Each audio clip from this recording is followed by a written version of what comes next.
Olá, boa noite. Eu sou Lívia Cabreira, sou uma das programadoras do Cinearte UF. A gente está com esse projeto de exibições virtuais há mais ou menos um ano, um pouco mais, né? E fazendo diversas parcerias com diversas distribuidoras, grupos de pesquisa, produtoras, enfim, a gente está super aberto em clubes a receber essas parcerias. Essa sessão, especialmente, queria agradecer a Vitrine, que liberou para a gente exibir o filme, Lembro Mais dos Corvos. E a sessão hoje, ela é uma parceria com o REMA, que é a Rede Macunaíma de Afetos, já é a segunda sessão que a gente faz em parceria com eles, né? Ela é composta pelos grupos de pesquisa Época, que é o grupo de pesquisa Estética e Política na Contemporaneidade, que é vinculado ao programa de pós-graduação em Ciências da Linguagem e do curso de Cinema do Audiovisual da Unisul e do curso de Cinema da UFSC. A CIA, Comunicação, Imagem e Afeto, que é vinculado à pós-graduação em Comunicação da Universidade Federal do Espírito Santo. O NEX, que é o Núcleo de Estudos do Excesso nas Narrativas Audiovisuais, que é vinculado ao PPG Cine, né, Programa de Pós-Graduação em Cinema e Audiovisual da UF mesmo, e o Habitáveis, Formas de Habitar o Presente, vinculado à Escola de Belas Artes da UFRJ.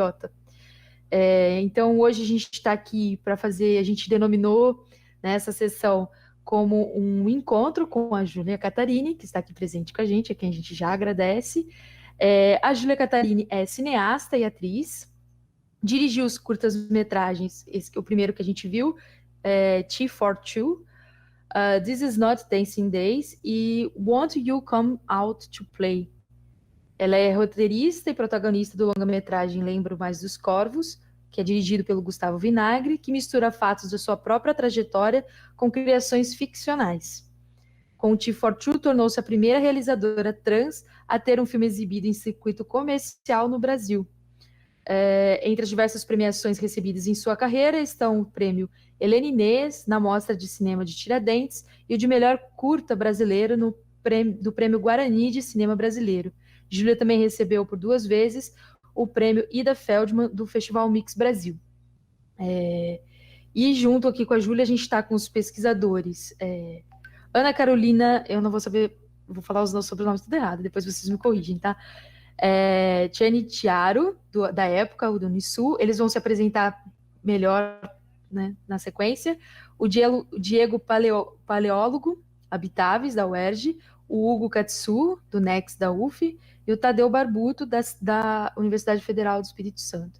Então, vou passar a palavra para vocês, e agradeço mais uma vez, e no final a gente volta a se falar.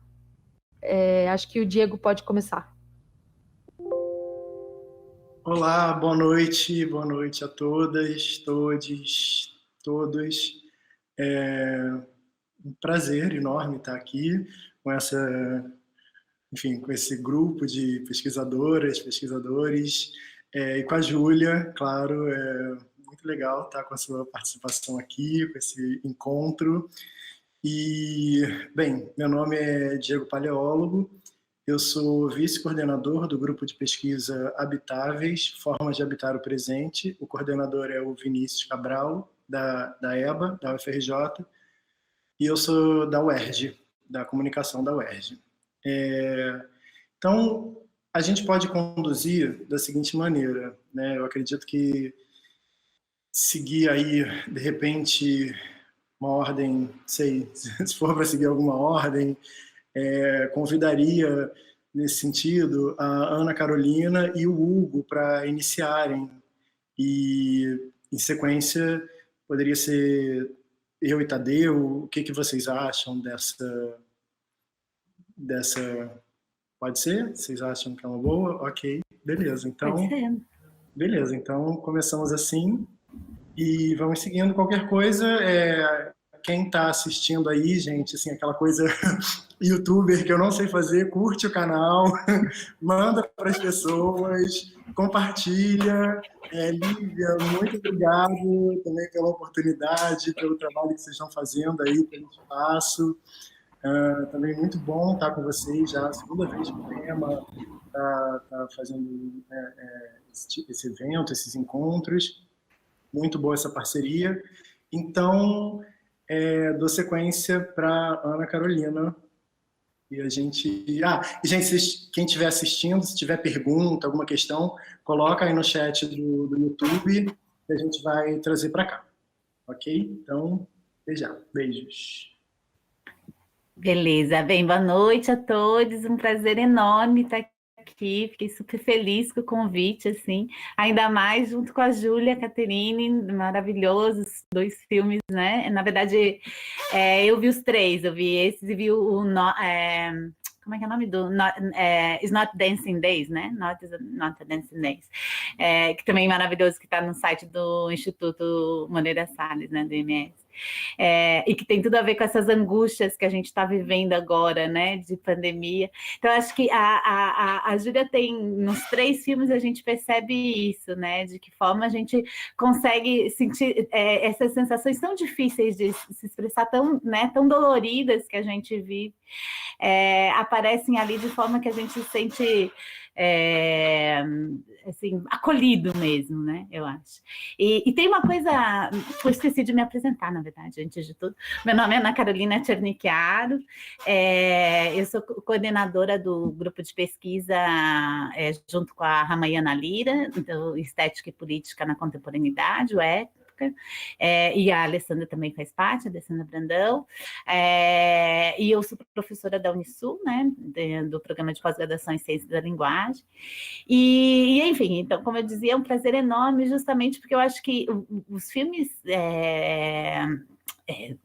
os 2 filmes, né, trazem toda uma discussão sobre o cinema como resistência, que me interessa muito, assim, né, dessa ideia de um lugar de visibilidade para aqueles que estão sempre jogados, né, na invisibilidade, nas margens, e que a nossa sociedade faz questão de apagar e de esconder, digamos, né. E tem uma coisa que eu acho super legal quando você tematiza isso, que você fala da exotização, né? Tipo, parece que... e justo isso de você questionar o próprio cinema, que é muito legal, né, Júlia? Porque ao mesmo tempo que você vai... digamos que a metodologia está ali colocada, né? Toda, ao mesmo tempo que você está usando o cinema para trazer essa, né, para mostrar uma visibilidade desses que são jogados à parte, você está discutindo isso enquanto fala, né? Especialmente Não Lembro Mais os Corvos, que isso aparece quando você fala da exotização, acho super legal, porque se a gente for, né, a origem da palavra exótico, é isso que está fora da ótica mesmo, né, isso que está jogado para trás do visível, né, aquilo que não se deixa ver. Então é muito legal de perceber como é que o cinema acaba tendo essa agência política mesmo, né, de uma resistência pelo simples fazer cinema, né, isso é muito legal. E ao mesmo tempo você fala de como ele salva a tua vida, é tão bonito, né, então, realmente, enfim, você disse que quer nos ouvir, mas a gente é que quer te ouvir, na verdade, porque tudo que a gente fica, né, com essa sensação de, poxa, aí estão os caminhos de toda essa discussão que a gente, especialmente no nosso grupo de pesquisa, Estética e Política na Contemporaneidade, que a gente tenta pensar como é que, né, há uma linguagem estética que trabalha com essa, né, em que a política aparece justamente por essa abertura na história, né, daquilo que uma história sempre, enfim, a história da arte, a história do cinema, mas a história de maneira geral, sempre de um certo tipo de personagens que pode aparecer sempre os mesmos, né? E você faz essa abertura e ao mesmo tempo que é você fazendo esse cinema, né? E tipo, mostrando, olha, eu sou muito mais, né? Tem um momento que você fala, não lembro mais escola, da questão do trans como sendo só isso, só a sexualidade, né? Uma hipersexualização, digamos, como se fosse só um corpo, né? Olha, eu sou muito mais. eu posso fazer cinema, eu falo de cinema, eu sou cinema, enfim, né? Eu existo para além daquilo, né? Então, eu achei muito legal mesmo.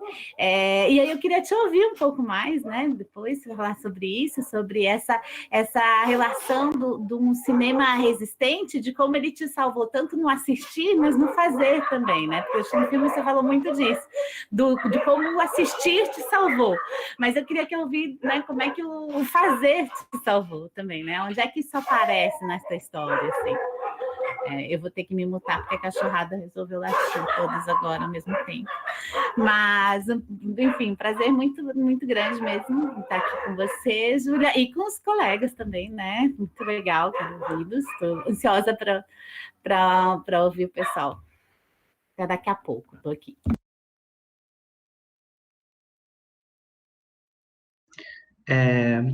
Sou eu agora, né?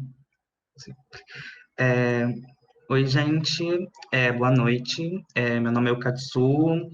Eu faço mestrado, né, pelo PPG Cine e eu me vinculei recentemente ao NEX, que é Núcleo de Estudos do Excesso nas Narrativas Audiovisuais, e também ao Midiásia, que é o grupo de pesquisa em mídia e cultura asiática contemporânea. E aí, eu primeiro queria agradecer ao convite que a professora Mariana Baltar me fez, né, para compor essa roda de conversa, né, com pessoas tão incríveis. E aí eu separei uns tópicos para já dar um início à minha percepção do filme, não só a minha percepção do filme, mas o que esse filme representa para mim. E eu vou tentar ser bem breve, são alguns tópicos, mas eu vou tentar falar bem rapidinho para não tomar muito tempo. Também quero ouvir muito a Júlia. Então, e aí eu vou tentar já articular uma vivência individual em relação ao filme também com a minha pesquisa em torno de raça, sexualidade e gênero, né, que acho que dialoga com o documentário, Lembro Mais dos Corvos, mas ao mesmo tempo também vai para outros lugares que estão no filme, mas que não parece que não, para algumas pessoas que assistiram, parece que não estão tão aparentes, assim, que eu acho que são pontos muito interessantes, né. E aí eu vou partir sempre, né, na parte da minha pesquisa, né, de pensar esses corpos amarelos asiáticos no contexto brasileiro, né, em termos de racialidade. E uma coisa que eu tenho pensado muito, né, é como que pessoas que são designadas homens ao nascer, pessoas amarelas, né, que são designadas homens ao nascer, elas vão passar por um processo de socialização e de racialização muito complexa no que diz respeito às masculinidades, né? A partir do momento em que esses corpos eles vão ser vistos como emasculados, né? Emasculado significa ser desprovido de uma masculinidade branca ocidental, né? E a gente vai ter todo um imaginário racial estereotipado, que, enfim, vai levar a imagem, por exemplo, o japonês do pinto pequeno, né? E eu acho importante lembrar, inclusive, né, que dentro desse imaginário falocêntrico, né, o tamanho do pênis ele acaba sendo um termômetro de masculinidade, né? De modo que quanto maior seu pênis, mais homem você é, quanto menor, menos homem. Se você não tiver pênis, sequer homem você é, né? E aí é sempre bom lembrar também que é uma visão que esbarra com processos de racialização que envolvem homens cisgêneros amarelos, como também homens cisgêneros negros, mas também parte de um viés de transfobia, né, pensando, né, homens que não possuem pênis, né? E estou aqui falando tudo isso para chegar para falar, né, que esses homens cisgêneros amarelos, eles não vão ser vistos no mesmo patamar de homem, né, que os homens cisgêneros brancos. É um outro lugar, é um lugar que é homem, mas não é tanto, né? É um gênero racializado, de certo modo, né? E para muitos homens cisgêneros amarelos, parece que negociar com a cisgeneridade e com a branquitude para reafirmar um lugar de homem cisgênero faz sentido, né? E para mim fez sentido por muito tempo negociar com a branquitude, com a cisgeneridade nesse sentido. né? Para mim, era como se fosse possível subverter o estereótipo da masculação dentro de uma performance branca e cisgênera, né? No sentido de se colocar num lugar, numa performance de masculinidade cisgênera e também um processo de embranquecimento, né? Hoje eu não gosto nem de falar muito em subversão de estereótipos, porque eu acho que a subversão, às vezes, pode cair até numa lógica binária, né? No sentido de a gente subverte um estereótipo negativo, transformando ele em positivo, e não desloca esse binário de negativo e positivo, enfim, né? Eu estou tentando pensar mais agora, menos em subversão e mais em deslocamento, né? Que eu acho até interessante, pensando na diáspora, né? Pensando o deslocamento da diáspora, né? E também os regressos, né? Como o regresso que a Júlia faz ao Japão, e que comenta no filme. E também hoje tem me feito cada vez menos sentido fazer concessões, né? Eu digo isso de um lugar individual meu, assim, que para mim faz menos. Eu não faço mais essas negociações e essas concessões com a branquitude, com a cisgeneridade, porque tudo isso já pressupõe uma manutenção das mesmas, né? E, enfim, e aí eu dou essa volta toda, né, para falar que esse processo, né, de entendimento meu em relação a essas dinâmicas, ela não veio da academia. Ela não veio lendo textos, somente lendo textos sobre gênero, sobre raça, sobre sexualidade, né? Porque a pesquisa acadêmica não foi o suficiente. Teve um papel importante, óbvio, mas não foi o suficiente, né? Foi ouvindo pessoas como a Júlia Catarini, a Yuki Hayashi, Linda Quebrada, Aventura Profana, Cachel Vitorino, Jupe do Bairro, entre tantas outras pessoas que estão pautando isso, né, e fazendo arte com isso, que esse processo foi possível para mim, né, que é um processo doloroso, que é um processo complexo, mas que ele é necessário para a gente descobrir novas formas de ser no mundo mesmo e de a gente conseguir viver as nossas próprias verdades, né? Isso sem negociar, isso sem fazer concessões, justamente porque a gente negocia com as pessoas que querem que a gente morra, né, basicamente. Então, para além, né, dessa minha fala, que eu acho que já está um pouco extensa, pautar, né, algumas questões que eu já acho relevantes assim para pensar essas dinâmicas, que eu acho que eu digo isso porque eu acho que o Lembro Mais dos Corvos tem uma potência incrível nesse sentido, né? Justamente porque a Júlia ela vai colocar no decorrer dele, ela vai questionar a forma como o filme está sendo conduzido, né, em dado momento, né, tanto no sentido de pensar, né, a exotificação pelo lado da transexualidade, da travestilidade, né, visto num viés central do sexo, né, da sexualidade e tal, como também, né, uma própria crítica a um certo orientalismo que permeia não só a cena do kimono, como, tipo, uma atmosfera fílmica, né, desde a trilha sonora, né, e muitas coisas, né. E dizer, né, agradecer, termino minha fala aqui, já encaminhando para algumas questões, e novamente agradeço por estar aqui. Enfim, é isso. Perdão falar demais, gente. Hugo, você não falou demais, foi muito bom.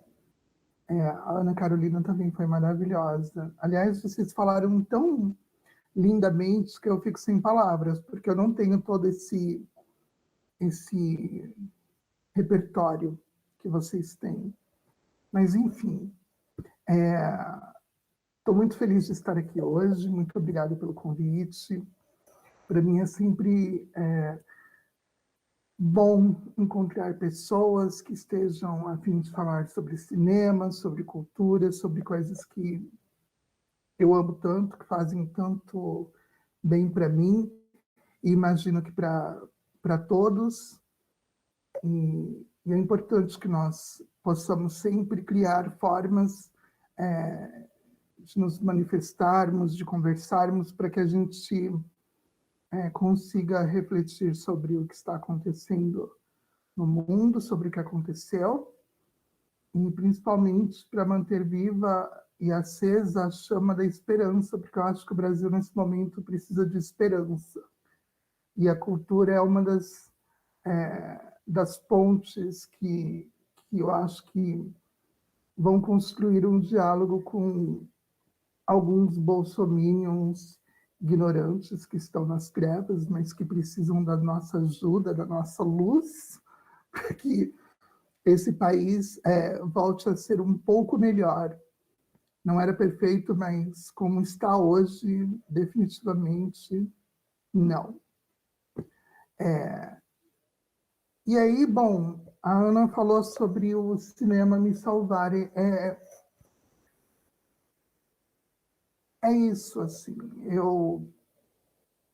Quando o Gustavo Vinagre me convidou para fazer Eu Lembro Mais dos Corvos, ele já me conhecia bastante, assim. Nós já éramos amigos há muito tempo e todas as histórias que eu conto no filme ele já conhecia. Mas ele tinha um interesse muito genuíno de que eu pudesse falar sobre alguns tópicos que ele elegeu, pensou, para que a gente, enfim, para que eu pudesse falar sobre. Então, a construção do filme se deu assim, eu e o Gustavo, nós criamos uma escaleta, que era basicamente tópicos, assim, abuso, Japão, blá, blá, blá, não eram cenas ou coisas assim. E ele pediu para que eu improvisasse, né? Então, tudo que vocês veem no filme é um material de 12 horas de filmagem, sem take 2, não tem nada que foi refeito. Ele ligou a câmera às 8 da noite, desligou às 8 da manhã. Eu realmente vou ficando bêbada durante todo o filme, porque... Primeiro, porque eu sou muito tímida. Segundo, porque eu só conseguiria falar sobre todos aqueles assuntos se eu estivesse confortável. E eu falei para ele, eu preciso de um vinho rosé, de alguma coisa, para que eu consiga desenvolver o meu pensamento. E foi um dia muito bonito na minha vida, porque foi o dia em que eu fui no cartório. Olha que loucura, gente. O Gustavo, quando me convidou, eu estava no processo de retificação dos meus documentos, né? Para eu ser, de fato, Júlia Catarina. E aí, no dia em que ele marcou a filmagem, e eu sofri de insônia, eu passei a noite inteira acordada. Assim, ele marcou comigo, sei lá, 8 da manhã. E aí eu falei, impossível, porque eu vou virar a noite pensando nisso, eu vou dormir o dia todo e aí a gente filma à noite. Então, das 8 da manhã foi para as 8 da noite. E eu passei uma madrugada toda pensando e tentando construir uma personagem, tentando criar uma Júlia que não fosse completamente eu, mas, enfim, formas de me proteger também, porque eu acho que quando você faz um filme como esse, você se expõe num grau, assim, muito maluco, assim. Eu não tinha tido essa experiência e eu romantizo muitas coisas. Então, quando a gente pensava no filme, eu imaginava uma plateia, assim, sei lá, de 5.000 espectadores, de cinemas lotados, e as pessoas me vendo falar. Então, eu ficava pensando, gente, eu não posso falar uma bobagem, eu não posso dizer nada que seja, enfim, inapropriado, porque eu não quero passar uma vergonha, enfim, homérica, né? Eu não quero ser a primeira mulher trans a ter uma longa-metragem sobre a sua vida nesse formato, né, de um documentário híbrido, e que vai ser uma porcaria, que vai ser ruim, que as pessoas vão achar assim, nossa, para isso que eu vim aqui. Então, eu tive toda essa insônia. E aí, no dia em que nós íamos filmar, eu recebi um telefonema do cartório, e do meu advogado dizendo que tinha saído a minha certidão, né, a retificação dos meus documentos. Então, a Júlia Catarina nasce exatamente no dia em que eu filmei Eu Lembro Mais dos Corvos. Para mim, isso é muito marcante, assim. Eu lembro que eu cheguei no set com a certidão de nascimento retificado, a gente comemorou, chorou, se emocionou muito, e aí a gente se preparou para o filme. Então, eu estava ali muito empoderada de ser a Júlia Catarina. Talvez se eu não estivesse com aquele documento nas mãos, isso não tivesse acontecido, não teria havido essa magia. Eu me recordo muito assim, de ter ficado tão feliz, tão segura de mim. Eu falei, liga a câmera, vamos, é agora. Muito empolgada. Então, o cinema me salva sempre, assim, é uma coisa maluca, desde muito pequena. Ele começou me salvando na infância, de memórias muito tristes, de situações muito difíceis, da vida em si, né, da sociedade que nunca me aceitou, nunca... Nos anos 80, a gente não tinha esse diálogo que tem hoje sobre gênero, sexualidade, etc. Era ou você é menina ou você é menina e todo o resto não presta, é ruim, e não seja isso. Tanto que eu cresci ouvindo que minha mãe dizendo que preferia ter um filho bandido do que ter um filho homossexual, do que ter uma filha travesti, essas coisas todas. Então, é uma época em que foi muito difícil para mim, né, ser uma criança consciente da minha transexualidade, sem nem saber que nome dar a isso, porque eu não sabia, não usava assim, só uma criança transexual, não era assim, né, gente? Eu dizia para minha mãe que eu era uma menina, e ela dizia, não, pelo amor de Deus, eu vou te levar agora no neurologista para fazer uma chapa da cabeça. Eram coisas assim, porque, enfim, não tínhamos toda essa informação.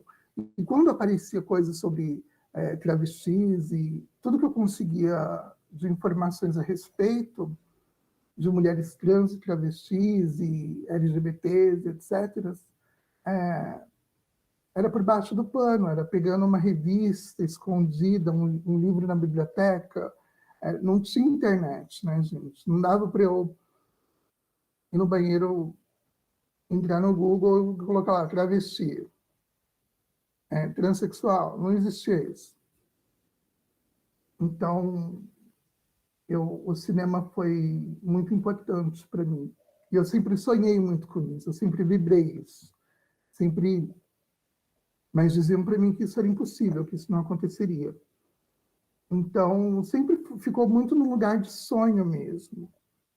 Principalmente quando eu fui para o Japão, Hugo, porque no Japão a vida era completamente diferente, assim. Eu escrevi o T42 no Japão, nos horários que eu tinha, enquanto eu trabalhei nos horários de folga, nos meus feriados no Japão, eu pegava o computador e ficava escrevendo o T42. Mas era mais como um exercício não sei, uma terapia ocupacional, sabe? Para eu sair daquele ambiente, daquela opressão toda, daquelas pessoas todas transfóbicas, porque o Japão foi muito mais transfóbico comigo do que o Brasil. E não os japoneses, e sim os decassegues, que eu acho que você sabe bem do que eu estou falando. A comunidade brasileiro-asiática no Japão era muito preconceituosa, eu sofri muitas violências, ao ponto de, num determinado momento, eu desistir e morar na rua. Fiquei 4 meses em situação de rua no Japão. O que é muito louco, né? Porque você pensa, nossa, sonhei tanto com cinema, com coisas tão bonitas, e eu tinha um mundo tão fantástico na minha cabeça, e estava ali sentado numa praça, em Tóquio, vendo aquele mundo todo colorido, do qual eu não fazia parte, e o qual eu não me comunicava bem, porque eu não sei falar japonês. Então, foi muito difícil. Mas o cinema também me salvava nessas horas. Impressionante, assim, porque eu me recordo que eu ficava... Porque no Japão é diferente do que no Brasil, né? Lá você não pode virar um morador de rua sem alguns cuidados. Então, eu ia em lan houses 24 horas, com o dinheiro que eu conseguia de amigos, de pessoas que me davam na rua. E aí eu tomava banho, eu me alimentava, era 1.000 ienes, 1.500 ienes. E aí eu tinha acesso à internet. Então, eu entrava no YouTube, assistia um filme inteiro, e depois eu voltava para a realidade da rua. Mas eu acompanhava as fofocas do Brasil, da TV, as novelas. Eu lembro que estava passando a Favorita, eu estava louca para ver a Favorita, eu ia para a rua, dormir no chão gelado, pensando na Patrícia Pilar, gente, que loucura. E aí eu lembro, é tudo muito, não sei, muito mágico, né? Tudo que aconteceu na minha vida, para mim, é muito mágico, é muito intenso. Eu lamento muito quando as pessoas, quando eu sou apresentada e dizem assim, Júlia Catarina, a primeira mulher trans a ter um filme em circuito nacional. Lamento muitíssimo. Eu deveria ser sei lá, a milésima mulher a ter um filme exibido em circuito nacional. Os corpos trans já deveriam estar naturalizados há muito mais tempo na sociedade. A violência com que nós somos tratadas e com o descaso com o qual os nossos corpos são é muito difícil mesmo, assim. Então, o cinema para mim foi isso, foi a minha grande tábua de salvação, assim. Eu acho que sem o cinema, sem a fantasia, e minha mãe sempre fala, né, que eu comecei com Barbies, que eu tenho até hoje eu coleciono, e aí as Barbies eu criava as minhas histórias, eu montava todo um mundo lúdico, histórias mirabolantes, e aí descobri a TV, descobri o cinema, abandonei um pouco as Barbies e fiquei ali, né, absorvendo tudo. Então, com 10 anos de idade, eu era uma criança que eu ia comprar revista de cinema na banca, eu ia na videolocadora e trazia 12, 13 filmes, e não me importava se os filmes eram para adultos ou não. Eu lembro que eu assisti O Último Tango em Paris com 12 anos, não entendi nada, só fiquei tristíssima, fiquei deprimidíssima, assim, não entendi nada. Aí eu pegava Kurosawa, Kubrick, Kurosawa, eu dormia no meio, porque, assim, apesar de eu sou mestiça, né? Eu tenho o pai japonês e minha mãe é brasileira do Ceará. Então, eu sempre fui uma japorense. Eu sou muito mais cearense do que japonesa. Eu convivi muito pouco com a cultura japonesa com meu pai. Foi por isso que eu fui para o Japão. Porque eu precisava descobrir a minha ancestralidade, a minha história, tudo lá. E lá me transformou também muito, assim. O Japão foi um divisor de águas realmente assim, na minha vida. Eu entendi muita coisa. Isso que você traz sobre, da forma como você falou, tão lindamente, que eu não sei reproduzir, eu vou te falar nas minhas palavras, assim. Eu fui uma criança que eu não entendi porque as pessoas eram tão maldosas comigo pelo fato de eu ser descendente de japoneses, porque para mim não era assim como eu não entendi o racismo que amigos meus sofriam por serem negros. Então, eu me lembro que no primário, assim, no jardim da infância, me doía muito ir para a escola, né? Porque eu sabia que eu sofreria agressões, violências verbais, que eu tinha uma grande amiga chamada Vanessa, que era uma menina negra, linda, e que ela sofria tanto quanto eu, e por isso nós nos unimos, éramos muito amigas. E era muito triste, sabe? Eu não entendia, eu realmente não entendia, assim. Para mim era uma grande questão. E foi durante a vida toda, e as poucas referências que eu tive de pessoas no audiovisual orientais, né, descendentes ou no Brasil foram muito poucas, quase nada, assim, é ínfimo, né, o número, se a gente pensar. Então, eu também desacreditava na minha carreira como atriz ou como artista de cinema por conta disso, porque eu dizia, mas tem a Tezuka Yamazaki, mas é uma diretora. Tem a Cristina Sano, mas eu só vejo ela fazendo ponta em novela. Nunca vi aquela mulher pegar um papel de protagonista, que era uma coisa que eu queria muito. Então eu ficava vendo essas coisas e tudo me levava a crer que não aconteceria. Porém, uma força interna muito grande dizia para mim, vai acontecer, vai acontecer, vai acontecer, vai acontecer. E aconteceu. O Gustavo Vinagre foi eu digo sempre que ele é o meu padrinho, né? Uma espécie de... Foi ele quem me introduziu no cinema, quem me colocou nessas situações. Foi ele que me impulsionou a fazer o Tea for Two. E o Tea for Two, na verdade, era um longa-metragem, porque como eu escrevi ele no Japão e era só um exercício, uma terapia ocupacional, eu fantasiava muito. Na época, era 2006, a Marília Pêra estava viva. Então, eu escrevi o Tea for Two pensando na Marília Pêra. Eu pensava assim, eu quero a Marília Pêra de protagonista, eu quero Juca de Oliveira, não sei quem, blá, blá, blá. E eu queria uma superprodução, eu queria um filmaço, assim. Então, era um roteiro longo. E aí o Gustavo falou assim, Ju, pega esse roteiro, que abriu um edital aqui em São Paulo chamado SP Cine da Diversidade, e transforma num curta para você entrar no edital, concorrer. E aí eu peguei a primeira parte do roteiro e transformei no Tea for Two. E foi muito legal, assim, porque eu entrei, mas não entrei com muita facilidade, foi um processo muito engraçado. Eu ouvi de pessoas assim, Ju, você ganhou o edital, parabéns. Mas é óbvio que você ganharia, você era a única pessoa trans concorrendo, porque ele era voltado para a diversidade. Então, quando você pensa que você não tinha outras pessoas trans ali no páreo para ganhar o edital, concorrendo ao edital, você entende que está tudo errado. Porque aonde estão as pessoas trans que também querem fazer cinema? E também sonham como eu sonhei, em ser uma artista de cinema, né? Óbvio que eu sonhei de uma forma muito romantizada, então para mim era tudo Hollywood. Eu imaginava que o cinema brasileiro fosse mais glamuroso. Não é. Mas tudo bem, um dia será. E aí, tipo, eu fantasiava muito. Não sei se eu estou respondendo, gente, vocês, mas... Maravilhoso. É isso, sim. E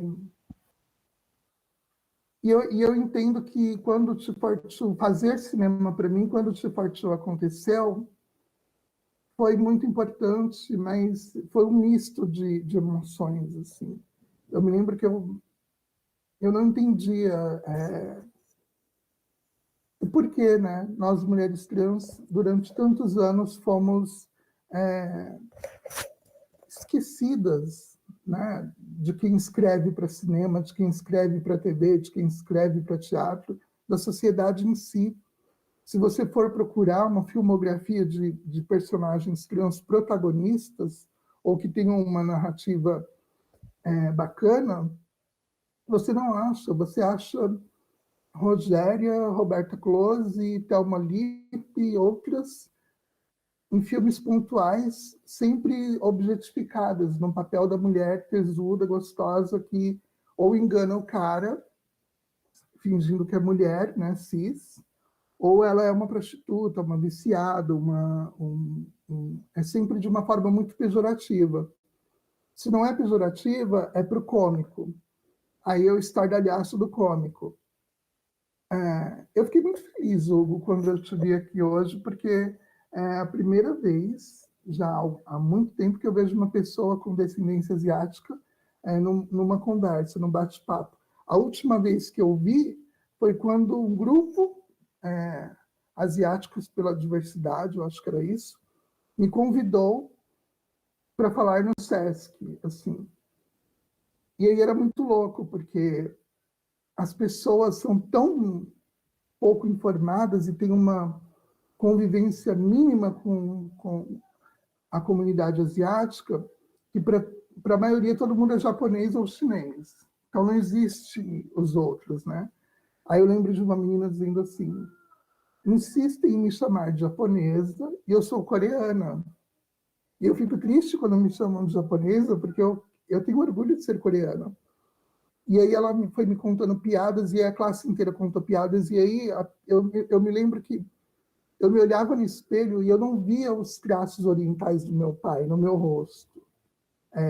Eu via, claro, eu sei que eu tenho um olhinho mais japonesinho, mais asiático, tal, uns traços bem marcados, mas eu me achava a cearense, assim. Eu olhava para minha cara e falava assim: não tem como, gente, eu não entendo.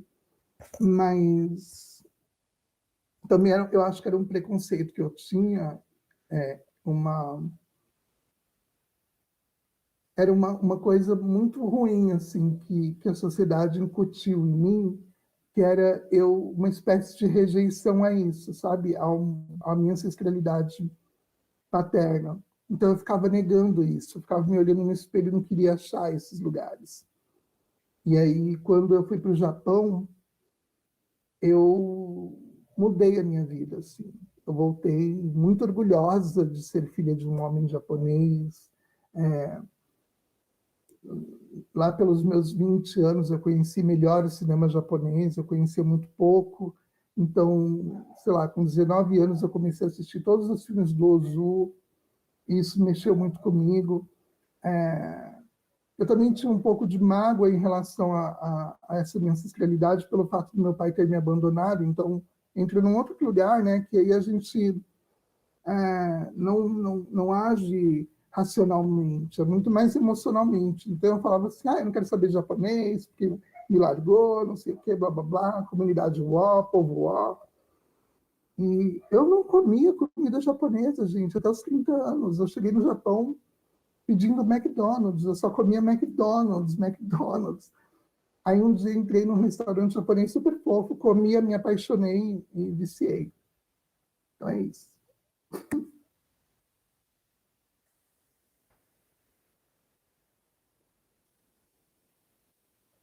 Júlia, obrigada, gente. Nossa, eu estou aqui no grupo também, todas muito mobilizadas, muito sensibilizadas pelas suas falas, pelos seus compartilhamentos, por essa generosidade, assim, incrível, assim, realmente é uma abertura.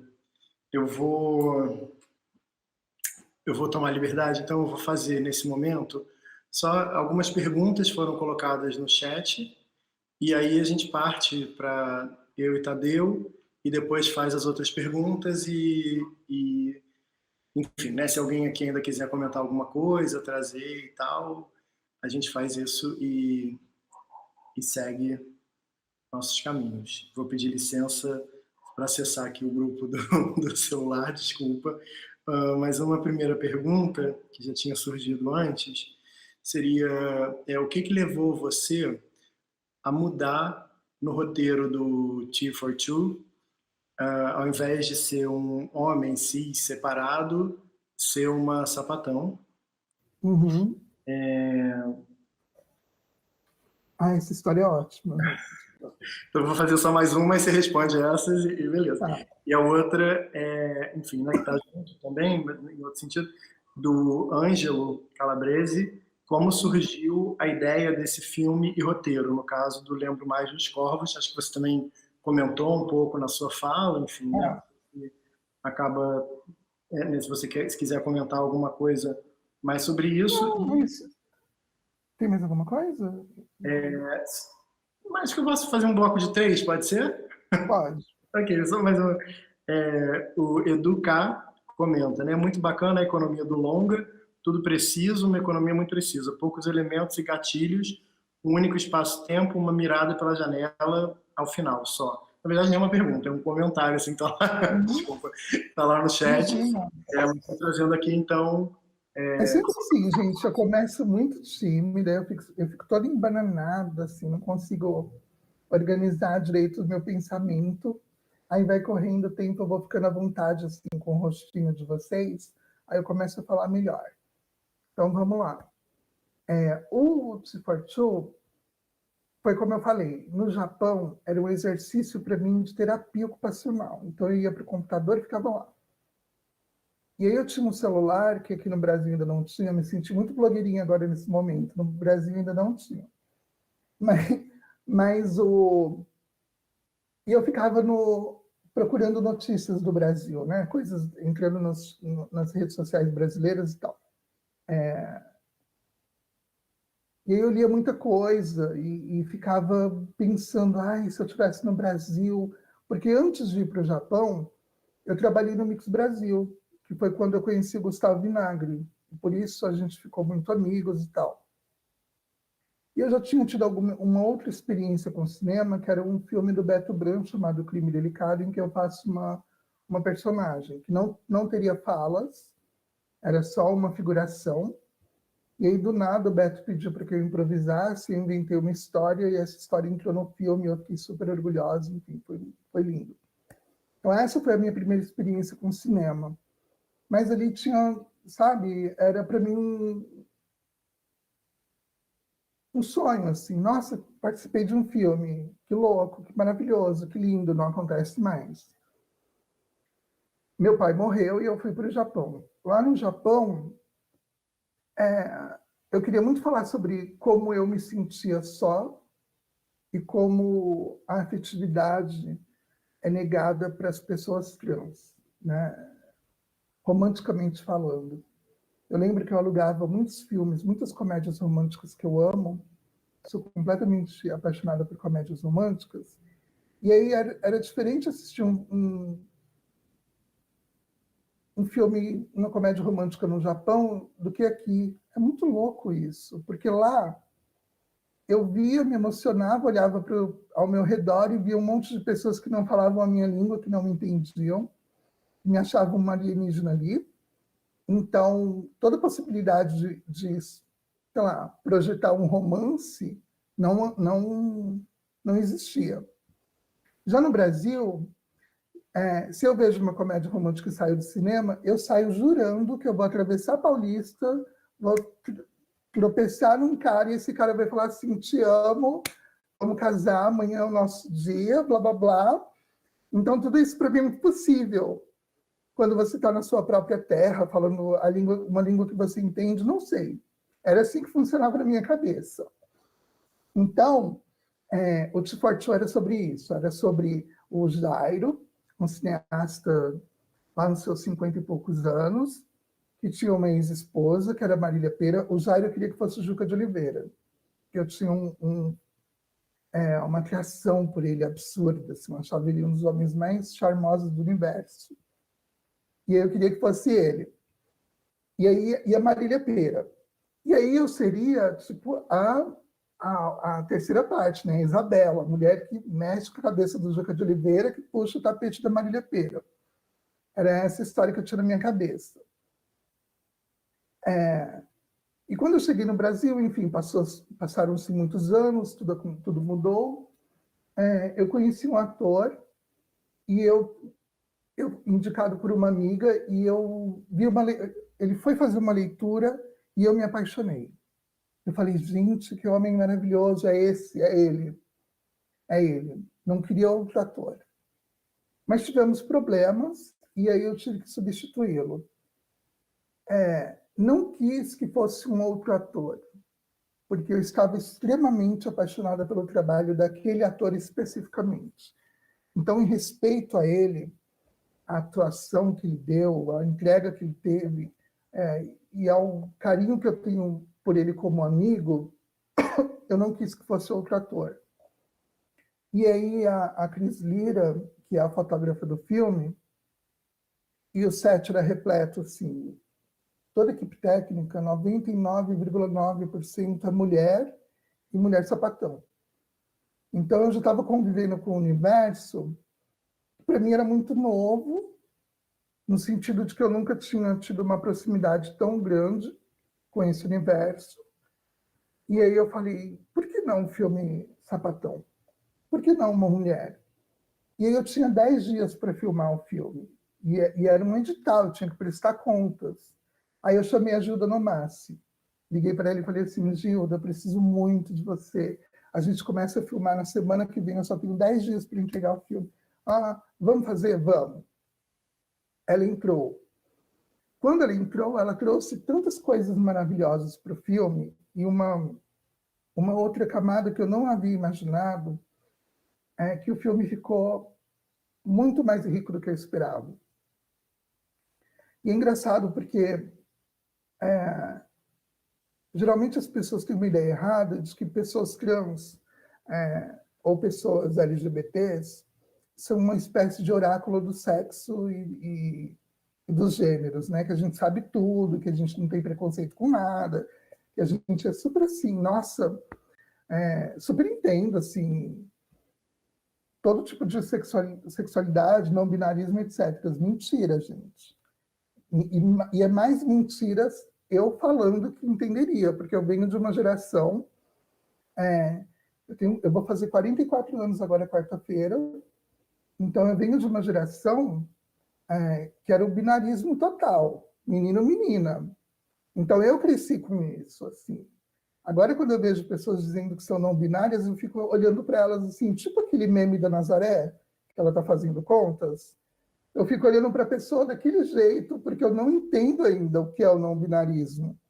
Tudo bem eu não entender, porque é uma questão geracional. Ninguém, né, a gente não é robô. Ninguém coloca lá, programa o seu cérebro para você entender da noite para o dia o que você é e o que o outro é. Então foi por isso, Diego, fiz uma resposta muito longa. Mas a Gilda, quando entrou no filme, ela trouxe coisas e elementos e uma personagem muito rica. E eu fiquei muito feliz, assim. E era engraçado, porque no set eu era a mulher mais pudica, assim, a tiazona do Zap, sabe? As meninas perguntavam assim, você quer como, Júlia? Você quer que a gente faça cena na cama peladinhas, sem sutiã, de calcinha? E eu, pelo amor de Deus, não fiquem nuas, não imagina, olha. E aí elas usam até umas lingeries bem comportadas, assim, porque eu ficava sem jeito de pedir para que elas ficassem à vontade na cama, era uma coisa assim, nesse grau. E aí foi muito feliz ter a Gilda no filme e essa mudança ter acontecido. E lamento que eu não tenha trabalhado com esse ator, porque ele é uma pessoa com a qual eu ainda tenho muita vontade de fazer alguma coisa um dia, não sei quando, mas tenho muita vontade. A segunda pergunta era sobre Corvos. O Corvos foi isso, assim, o Gustavo e eu éramos muito próximos, nós éramos muito amigos na época do Mix, em 2005, 2006. E aí ele foi para Cuba fazer cinema, eu fui para o Japão correr atrás da história do meu pai. A gente se desencontrou, um belo dia ele me achou no Facebook, 10 anos depois. Eu em casa, sofrendo de agorafobia, não conseguia colocar o lixo para fora do apartamento. Ele me acha no Facebook e me convida para fazer um curta. E daí ele abriu as portas para mim, assim, de Nárnia, sabe? De repente eu estava num outro universo, toda maravilhosa, conversando com atores, e, enfim. O Gustavo e a Gilda Nomassi são, para mim, duas pessoas extremamente importantes e os meus maiores incentivadores no cinema. Assim.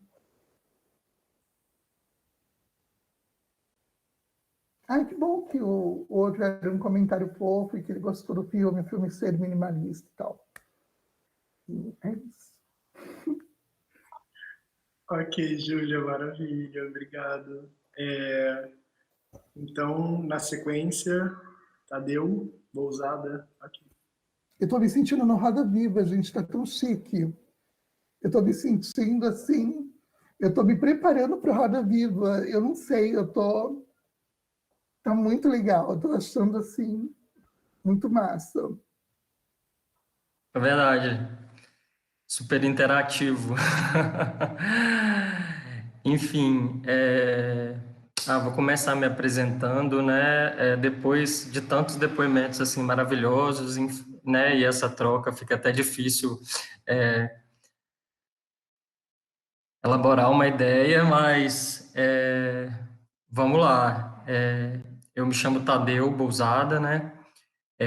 Eu estou aqui representando o CIA, Grupo Comunicação, Imagem e Afeto, que é organizado, né, pelo Eli. E, enfim, eu já agradeço imensamente, né, o convite, assim, só de esse momento, assim, já está sendo, assim, um aprendizado gigantesco estar aqui com a Ana Carolina, com o Hugo, com o Diego, enfim, toda a equipe técnica também que está, né, fortalecendo, e Júlia, assim, só aprendizado, de verdade. Eu estou conhecendo o seu trabalho, assim, conheci essa semana, vi os dois curtas, né, o filme e o curta em sequência, então eu super achei o curta um pouco o spin-off do filme, um pouco, né, porque tem algumas coisas bem derivadas, mas grande parte, assim, dos meus apontamentos, eu acho que já foram, assim, super bem colocados, assim, na sua fala, curiosidades também, mas eu gostaria só de pensar algumas coisas que, ao longo, né, dos filmes, eu fui viajando e escrevendo, assim, e pensando, né, como que eu me organizaria para isso, assim. E, por exemplo, lembro mais os Corvos, eu super amo metalinguagens, assim, eu procuro metalinguagem em tudo, para mim é a melhor figura de linguagem.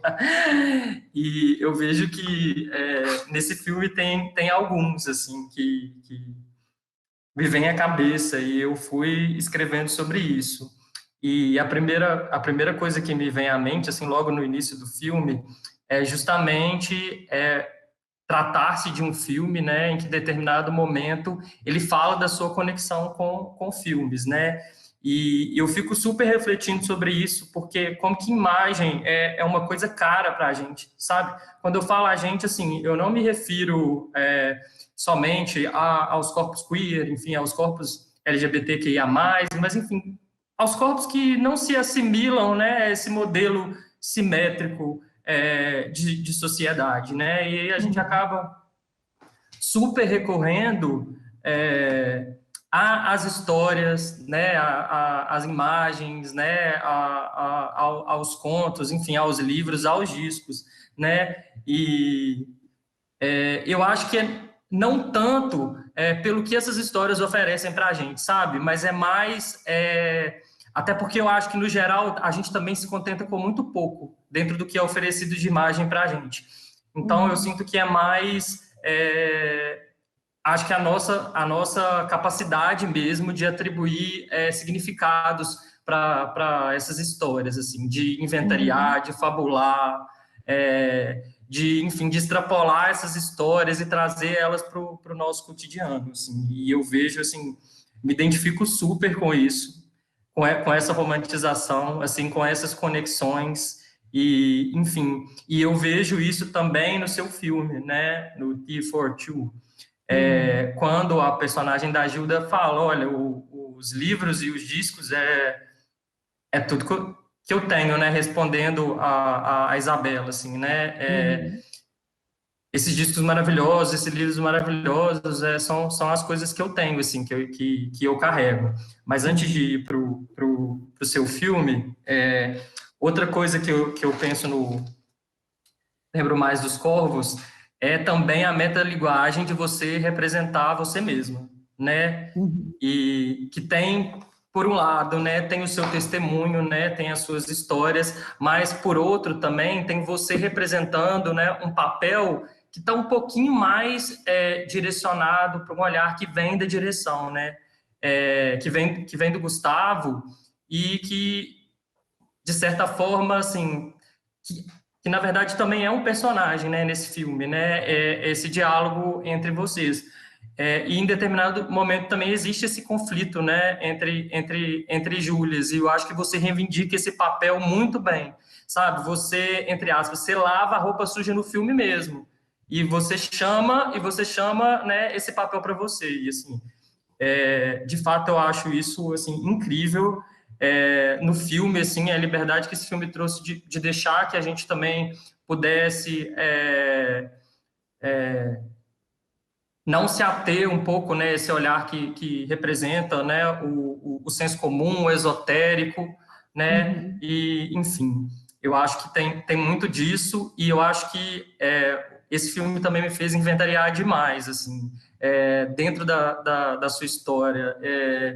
Eu assistia ao filme, mas, assim, era como se eu estivesse assistindo e, ao mesmo tempo, criando um roteiro dos seus acontecimentos, assim, todos na minha cabeça, assim, né, o rolê do Japão, enfim, tudo era como se eu já tivesse imaginado, assim, tudo isso, uma outra história dentro da história, assim, não sei se eu estou viajando demais, mas é muito sobre isso, e eu vejo também, é o que eu falei, né, no início, como eu assisti primeiro o Lembro Mais dos Corvos e depois o Tear for Two, eu também tive essa sensação de quebra de expectativa do roteiro, né? Porque eu já fiquei imaginando que o roteiro seria aquele que você elaborou. Então, tipo, eu também estava me preparando para fazer essa pergunta, né? Do porquê da alteração.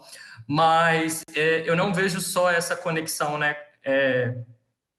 Dos filmes, dessa relação sua, né? Com os filmes dentro do Lembro Mais dos Corvos, mas eu vejo como que você traz isso para a dimensão do filme inteira, sabe? Não só para a personagem em si, que também está ali num momento de solidão, tentando recomeçar, né, a vida, tentando buscar um novo sentido, mas também a própria conexão, assim, dos filmes que estão na parede, que está na cozinha, que está no banheiro.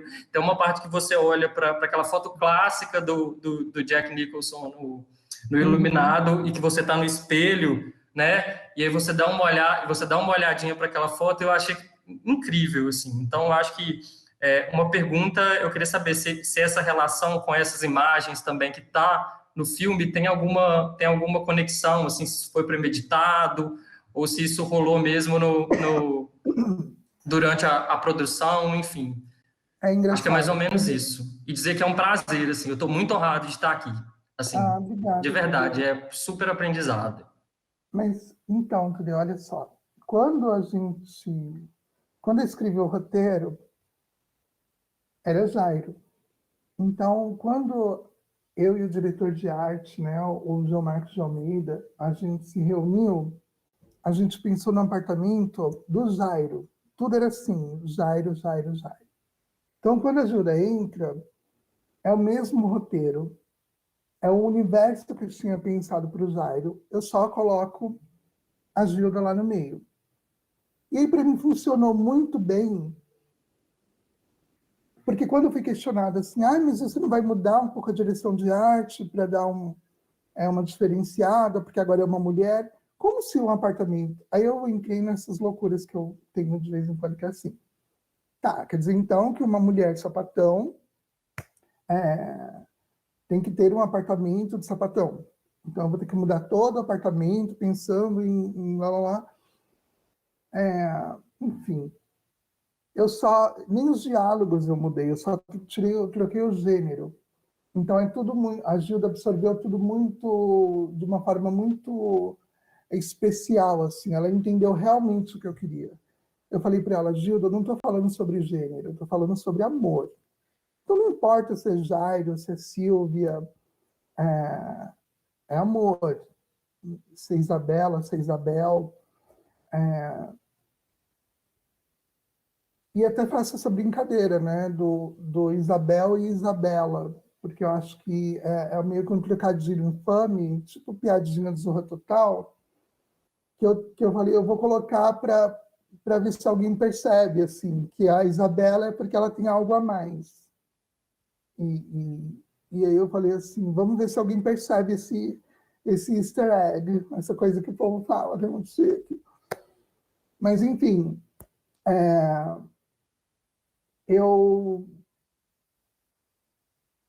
tudo foi pensado, assim. O Iluminado é um filme que me provoca muitas coisas, que é um filme que me persegue, assim, eu tenho sempre muito medo. A Sílvia e o Jairo eram realmente essa pessoa que, assim como o Jack Torrance, está debruçado num trabalho, quer dizer, vive da lembrança de um trabalho que foi único e célebre, que não aconteceu novamente. A diferença é que a Sílvia não tem esse desejo de escrever de novo, como o Jack Torrance, né? Que o Jack ele quer superar o trabalho que, enfim. E para mim era muito claro, assim, eu não queria que fosse todo realista, tanto que a gente escolheu uma paleta de cores que eu pensei no filme do Coppola, O Fundo do Coração. Eu falei, eu queria que fosse aquilo. Aí a Cris Lira falou para mim, Júlia, acorda, a gente só tem 60 mil reais, amor. Você jamais vai ter a luz do Coppola do Fundo do Coração. O que eu posso fazer para você é isso, umas gelatinas coloridas, e aí a gente define as cores. E aí foi aquilo que aconteceu, e eu achei belíssimo. Assim, a Cris tem uma fotografia perfeita, ela é uma fotógrafa e uma diretora muito boa, muito talentosa, tenho muito orgulho de ter trabalhado com ela. E ela me ensinou muito, porque é isso, Tadeu. Eu não sou uma mulher de cinema, eu não sou uma mulher acadêmica, eu não frequentei uma faculdade, eu não tive amigos que conversassem comigo sobre coisas que, por exemplo, eu sempre fui cinéfila, mas eu nunca tive, na minha adolescência, alguém com quem eu trocasse. Então, eu absorvia, ficava aqui, mas eu não tinha com quem trocar. Eu não tinha uma amiguinha ou um amiguinho que fosse em casa e dissesse assim, e aí, Júlia, o que você achou do filme do Truffaut? Júlia, vamos falar sobre aquele filme do Ozu? E o Bergman? Ai, você viu o novo do Lars von Trier? Nunca tive esses amigos. Era eu e minhas bonecas. Então, assim, você vai trocar ideia com uma boneca de plástico, ela não te responde. Entende? E aí, tipo, toda a informação que eu tenho não era trocada. E aí eu tinha uma preocupação que era, eu não quero que o meu primeiro curtas, eu queria muito que fosse uma comédia romântica, eu queria muito. No filme eu falo, né, no Corvus, eu quero que seja uma comédia romântica, blá, blá, blá. É o meu sonho de consumo, assim, eu persigo isso. E quando eu fui escrevendo, transformando o roteiro original no curta, tinha momentos em que eu dizia para o Gustavo, olha, aqui tem uma cena que eu acho que é uma comédia. Aí ele falava assim, não é, Ju, é drama. Eu falava, não é, depende de como o ator vai falar, e de repente, blá, blá, blá. E aí eu aprendi muito fazendo o filme, sabe? Foi para mim, eu não vou dizer que foi a maior faculdade que eu poderia ter tido, porque é mentira. É clichê, é coisa que o povo diz para parecer, para romantizar a precariedade, entendeu? A precarização das coisas. Eu deveria sim ter tido o direito de poder ter cursado uma faculdade, e esse direito me foi tirado pelo governo, pelo sistema, né? Muito mais pelo sistema do que por qualquer outro governo, porque todo mundo sabe como as pessoas estão saindo das escolas. Eu saí depois de uma violência em que eu fiquei internada 1 mês num hospital. 1 mês, no começo dos anos 90. Então, todos os anos a minha mãe me matriculava num colégio e eu ia no primeiro dia, eu era aluna no primeiro dia. Eu chegava, assistia a primeira aula, voltava para casa tendo convulsão, suava muito e não queria voltar. E voltava para o meu universo de filmes e bonecas e ficava ali e não queria que ninguém me tirasse dali. Era quase um autismo, assim. De verdade. Era uma coisa bem séria. Então, eu queria que o meu primeiro filme fosse um filme que tivesse a minha cara, fosse muito eu. Aí eu pensei, tá, eu estou contando uma história que está dentro de um tom naturalista, mas eu não quero que seja totalmente naturalista. Então a gente pensou nas cores do filme, a gente pensou nos figurinos, assim. Eu, na verdade, na época, tive uma grande questão, porque quando eu apresentei a primeira versão do curta para um produtor aqui em São Paulo, ele virou para mim e disse assim: Júlia, você vai ter muito problema para achar uma atriz trans, uma mulher trans, gata, e boa atriz, para ser a Isabela. Porque a Isabela tem que ser uma mulher, tem que ser uma mulher trans tipo Paniquete, tipo Nicole Balls. Porque ele entendeu no roteiro que ela vira a cabeça, né, do Jairo, e, enfim. E que, na cabeça dos homens, uma mulher só vira a cabeça de um homem se ela é a porra de uma paniquete. E isso não é verdade, gente. A mulher vira a cabeça de um homem, e homem vira a cabeça de homem, e mulher vira a cabeça de mulher, e não binário vira a cabeça de não binário, e homem e mulher, de todo jeito. Então, essa ideia, essa perpetuação de que para um homem virar a cabeça tem que a Paola Oliveira aparecer na porta da casa dele, está errada, sabe? E aí eu falei assim, eu acho que eu vou fazer o papel da Isabela. Lá no Japão, eu era novinha, não estava... eu me sentia um pouco mais bonita. E quando eu fiz a Isabela, foi um exercício também de espelho, sabe? De encarar muita coisa, de coragem, assim, porque eu me via com 40 anos, muito, muito fora do padrão, do que as pessoas entendem como uma beleza, do que é beleza. Mas eu precisava fazer a personagem, porque eu falei, eu preciso dizer para as pessoas que um corpo como o meu também ama, também pode inspirar paixão em outra pessoa. Sabe? Talvez se eu fosse cadeirante, eu fizesse a mesma coisa. Se eu fosse cega, eu faria a mesma coisa. Eu acho importante a gente dizer para o mundo que está errado o que nós estamos vendo.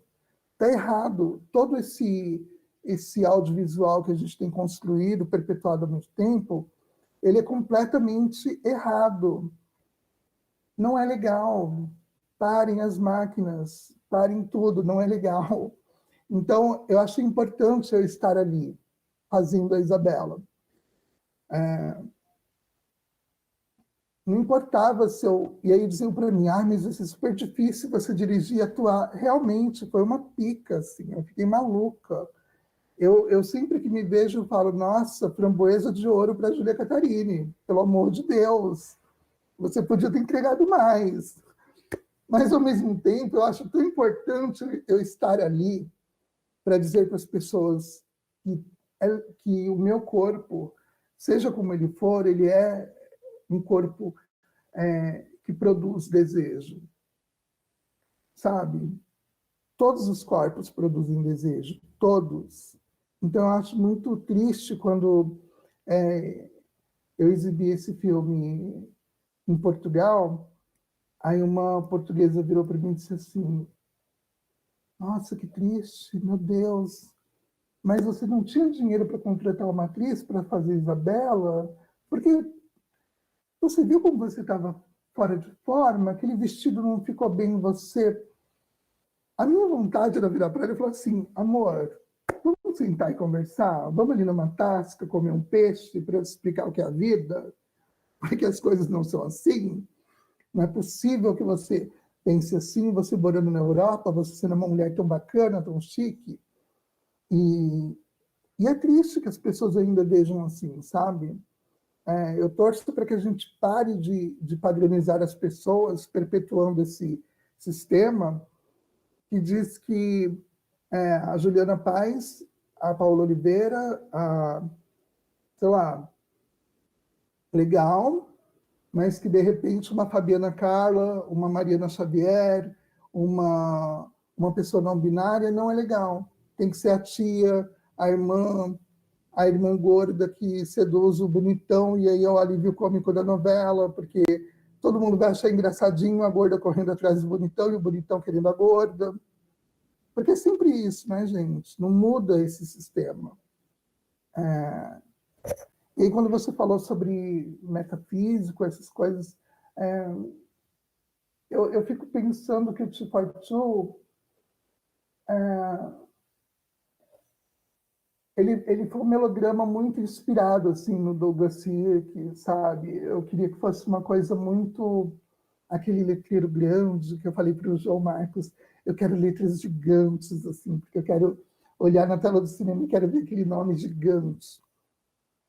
Foi muito pensado nisso, na minha influência também, que é o cinema hollywoodiano dos anos 50, 30, 40. Que muita gente diz para mim, ai, Júlia, não fala que você tem influência do cinema norte-americano dos anos 50, 30, 40, porque contradiz o seu discurso de que está tudo errado. Não contradiz, amor. Eu estou falando sobre estética, não estou falando sobre pessoas. Se a Bette Davis estivesse ali na minha frente com 100 quilos, eu ia achar ela maravilhosa, fazendo Jezebel, a malvada, o que fosse.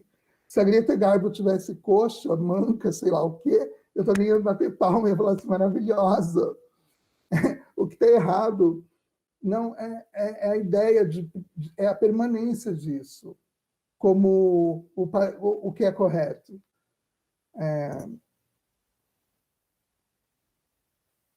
Eu não sei, eu acho que o Corvus e o 242, quando foram exibidos juntos pela vitrine, muita gente ficou nessa expectativa, né, de terminar o filme, o Corvus, e ver uma comédia romântica e sair, e aí viu o melodrama. Eu também fiquei super assim, gente. Quando eu vi o primeiro corte, eu falei, gente, é um melodrama, cadê minha comédia romântica? Cadê meu filme romântico? Mas eu ainda vou conseguir. É porque eu realmente tenho muito...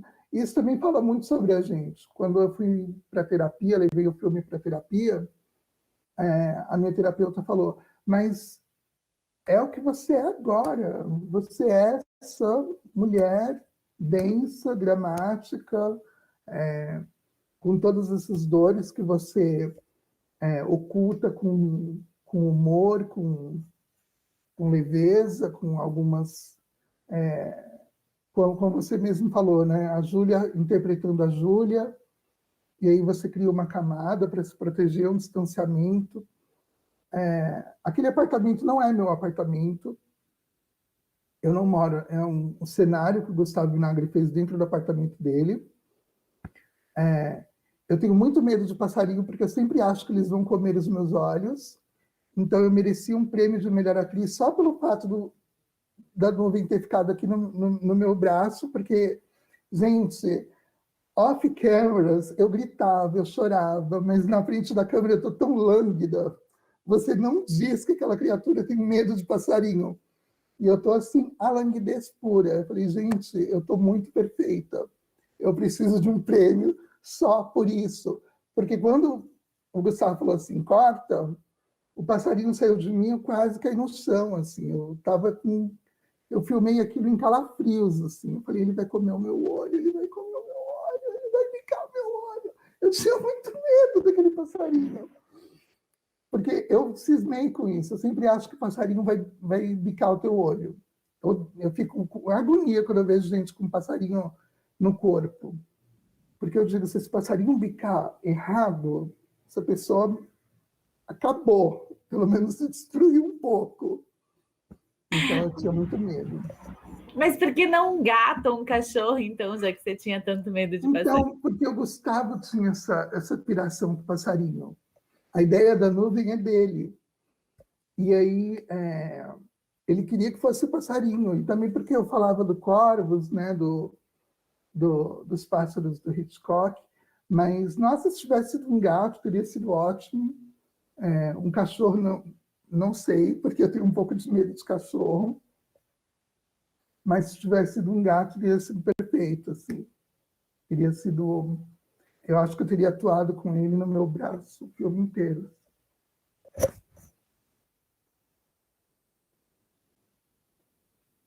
Júlia, gente, podia ficar assim a noite inteira aqui. É uma das coisas incríveis, né, dessas novas organizações aí digitais. Confesso que adoraria estar num bar com vocês, tomando uma cerveja, E com todas as pessoas que estão no chat também, gente, seria perfeito. Eu adoraria. A gente tem que começar a se encaminhar para pode dizer, para enfim, o fechamento desse encontro. Eu vou ser muito conciso, então, e vou também trazer uma última questão do chat, e aí a gente termina ouvindo você. Pode ser? Se alguém quiser, Ana Carolina, Hugo, trazer mais alguma coisa também. Hugo quer? Ok, beleza. Então, Júlia, eu vou ser muito conciso. Seu trabalho é um trabalho que sensibiliza, assim, e mobiliza muito, principalmente corpos e subjetividades não hegemônicas, dissidentes, certo? Esse lugar que você traz do cinema como essa produção de cura, esse lugar de salvação. Estava conversando com o Vinícius Cabral Ribeiro também, que é o coordenador do nosso grupo, né? Por WhatsApp, enquanto a gente assistia os filmes e tal, né? Isso que você traz de roubar os filmes, né, na locadora e tal, também é uma forma de produzir essas rotas de fuga. O seu trabalho é o tempo inteiro atravessado por questões de metalinguagem, mas para além das metalinguagens que aparecem, né, no Tear for Two, e assistir o Lembro Mais dos Corvos depois do Tear for Two, ressignifica o seu curta, vai para um outro lugar. Sim.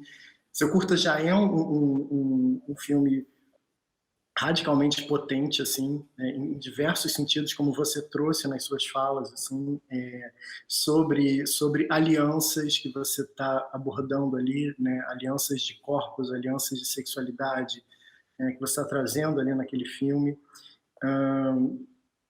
Estou um pouco também mobilizado e sensibilizado por estar trazendo isso aqui. Também sou muito tímido,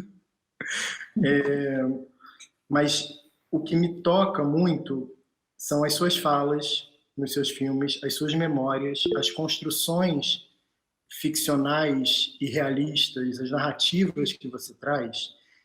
Elas abrem para as construções das próximas utopias que vão surgir, que estão surgindo. Então, ao que me parece, o seu trabalho dentro enfim, né, no cinema, fora do cinema, a pessoa que você é um encontro de um texto que eu lembrei, que é sempre trazido pela Adriana Azevedo, uma colega nossa, que é um encontro, é uma ferida. Então, encontrar os seus filmes, encontrar você, encontrar o seu trabalho, é uma ferida, é uma potência, é uma abertura, né, para esses futuros, para essas utopias que estão surgindo ali atrás, no presente, no futuro, né, nesse tempo aí que não tem essa linearidade, enfim, humanista, iluminada que a gente imagina, né, enfim, que é a nossa, que a gente está rompendo com isso tudo. E agradecer por essa potência. Eu tô colando, gente, porque eu vou anotando as coisas, então, senão já estou perdido anotando. Imagina se eu não tivesse anotado. Eu queria trazer esse lugar que o seu cinema abre para a gente, né? Não só o seu cinema, como a sua fala, o seu compartilhamento, né? Tudo que foi comentado. Traria muitas questões ainda sobre o Iluminado e os Pássaros, porque o meu campo é cinema de terror, então, assim, isso para mim diz muita coisa, né, da sua relação com a sua memória, com os eventos, os acontecimentos do seu passado, do seu presente.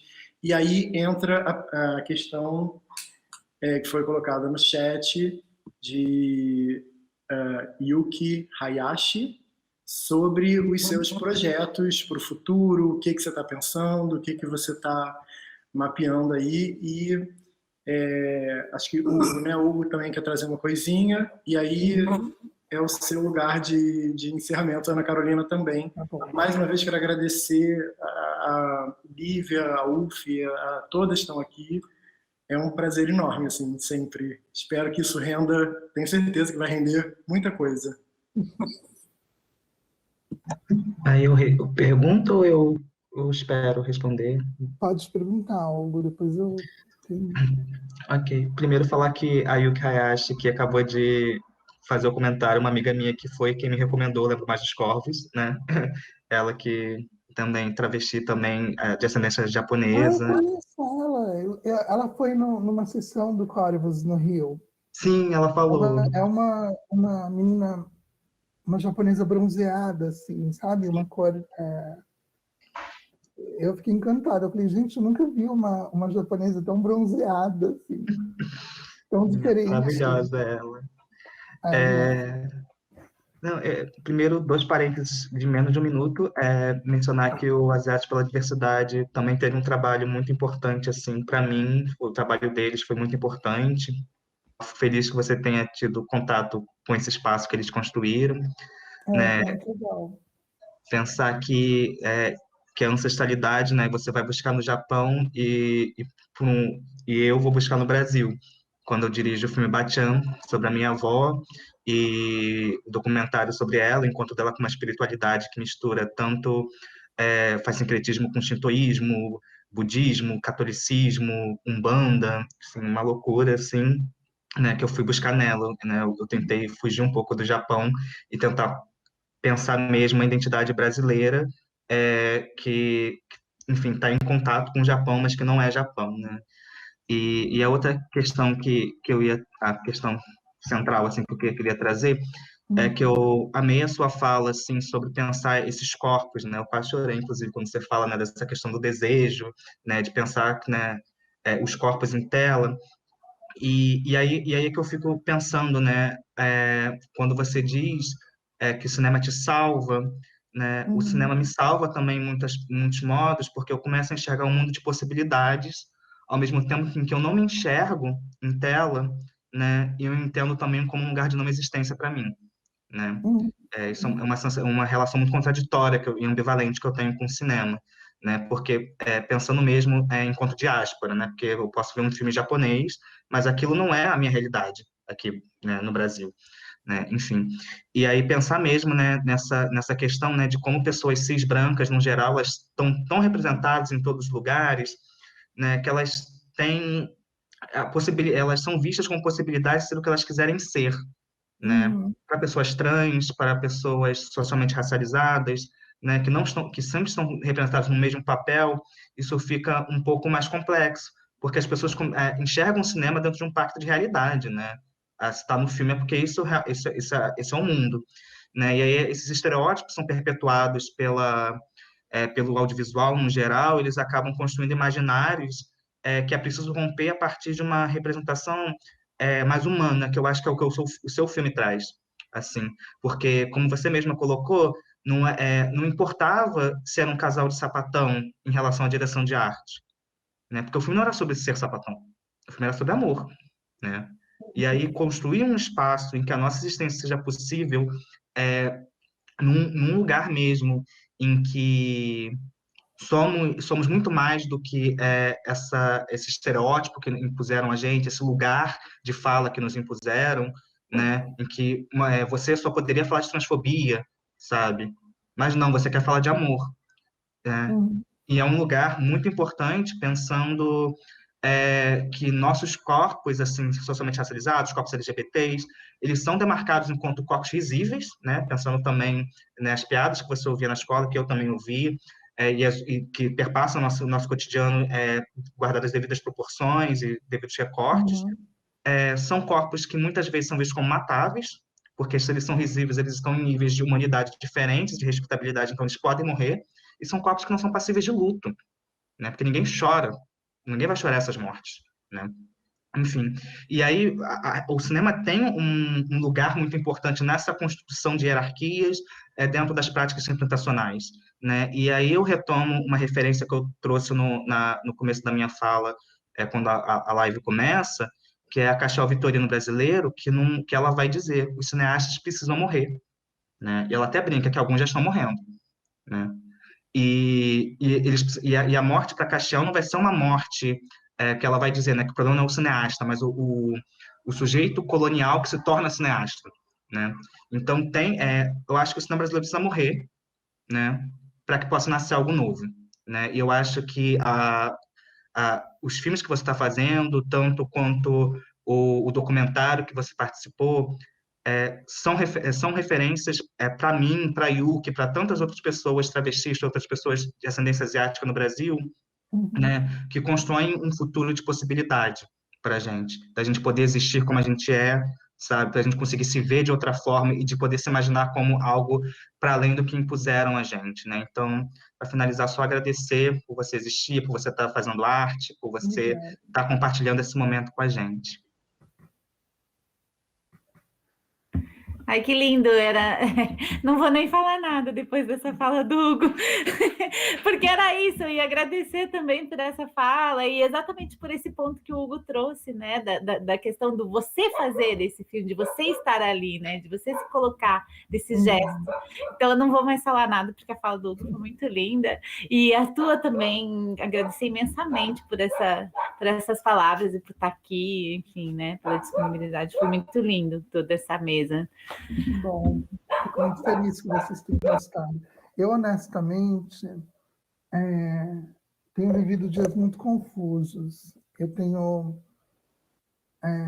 tentado manter a sanidade, pensando nos meus projetos, focando em coisas que me dão prazer. Então, eu estou agora escrevendo um roteiro, estou desenvolvendo coisas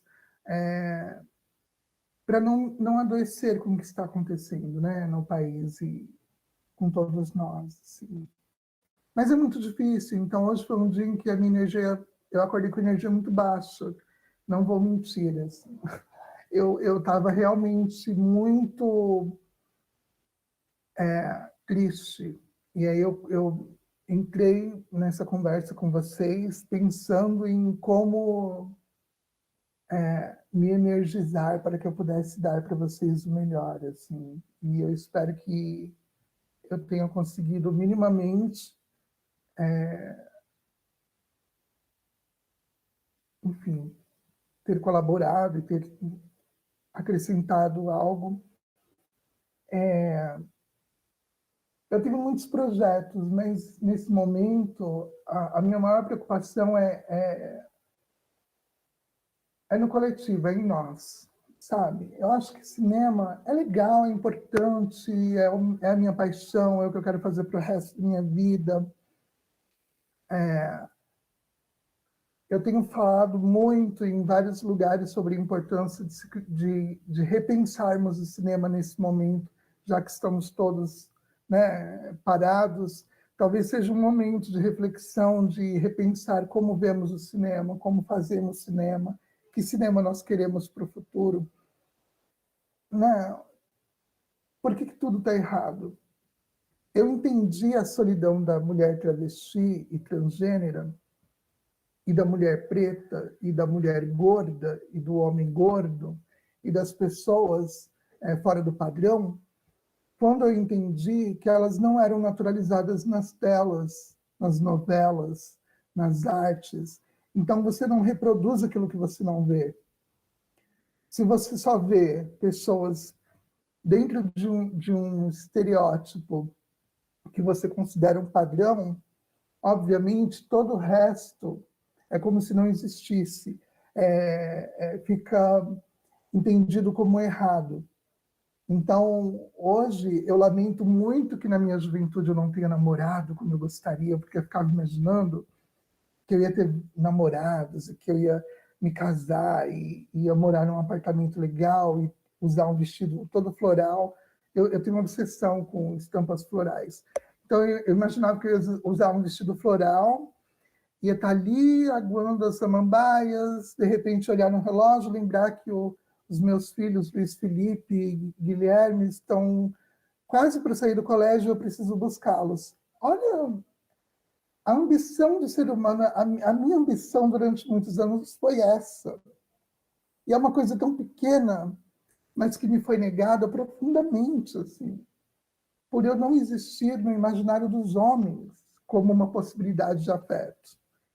Então, nenhum homem me daria esse papel de esposa, de mãe, por ele não ter o registro de que essa pessoa, que sou eu, é uma pessoa para ser amada, é uma pessoa que também tem desejos, é uma pessoa que também entende. Então, isso é algo com o qual eu vou carregar para o resto da vida. Eu vou ter que lidar com isso para sempre, assim.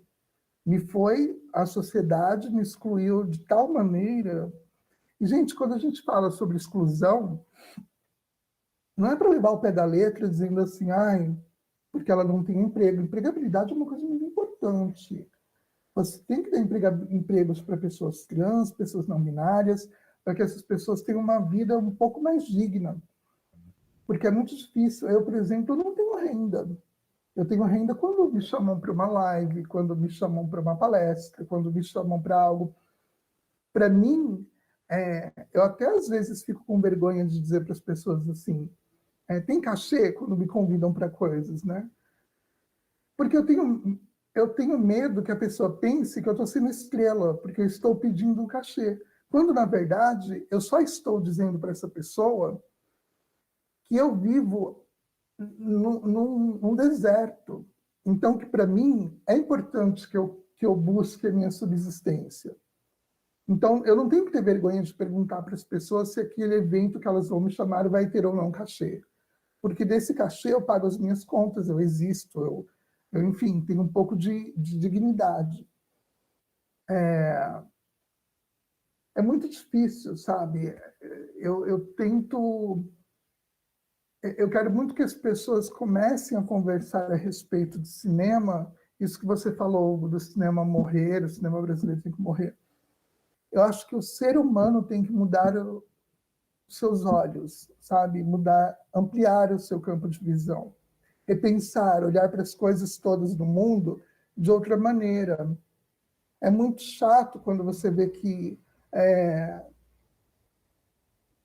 tanta gente está morrendo, 500 mil pessoas morreram, e se persiste no erro, se persiste em ver o mundo como algo... Ai, temos que voltar ao que era antes. Não, nós não temos que voltar ao que era antes. Nós temos que crescer, evoluir. Então, para mim, o cinema tem que sofrer uma transformação muito brusca. Não só o cinema, como todas as artes em geral.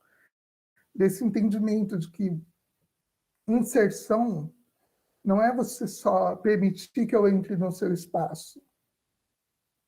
É você tornar o meu olhar um olhar também, sabe, referência e tão importante quanto o seu.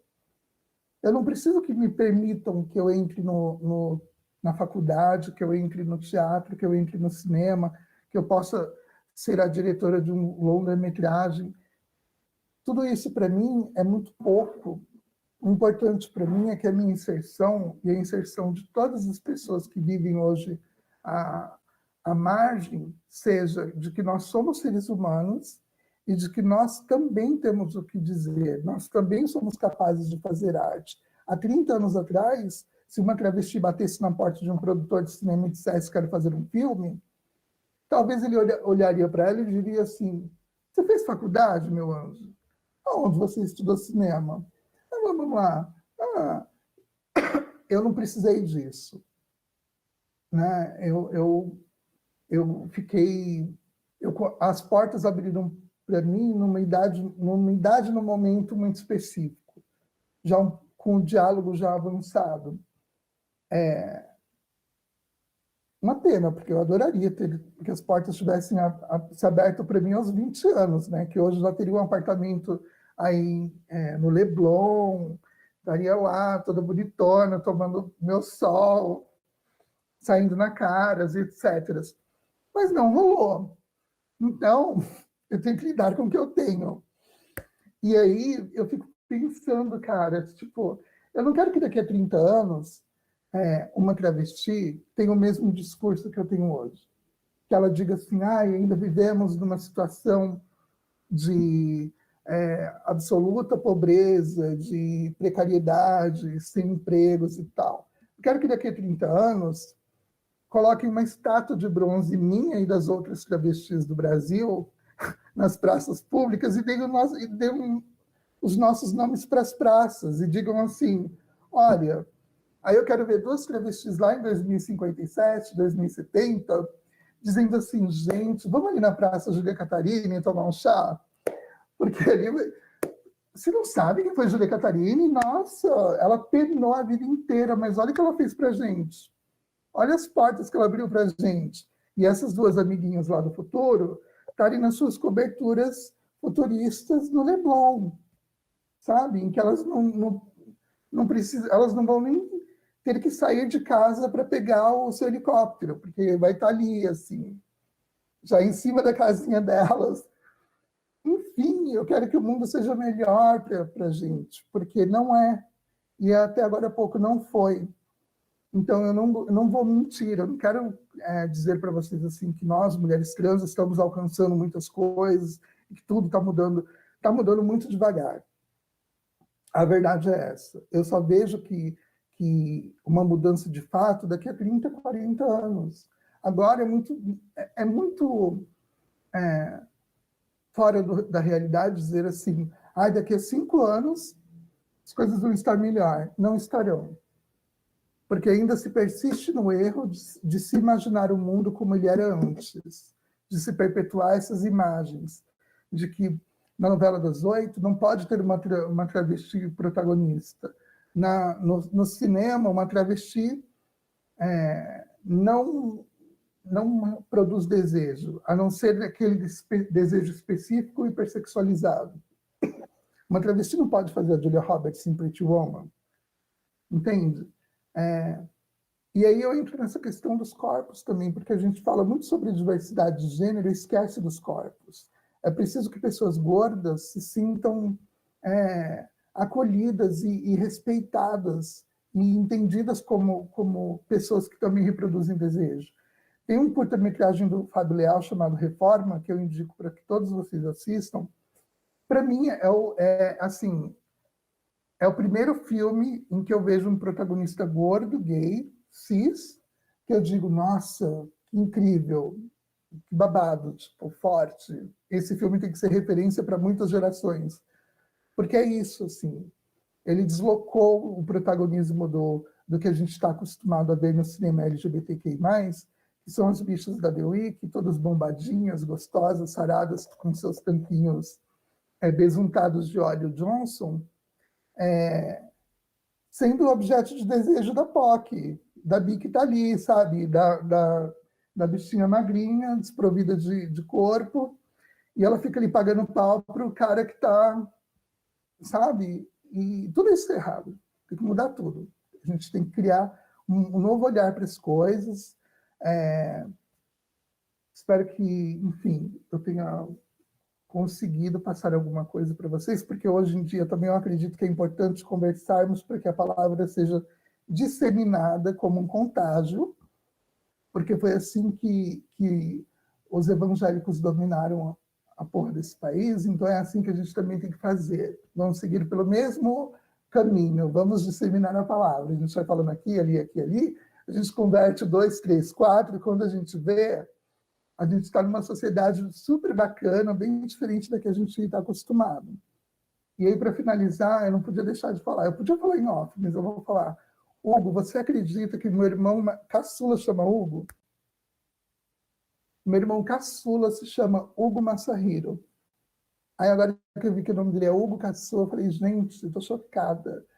É impressionante como o astral, o mundo tem as suas mágicas, as suas loucuras.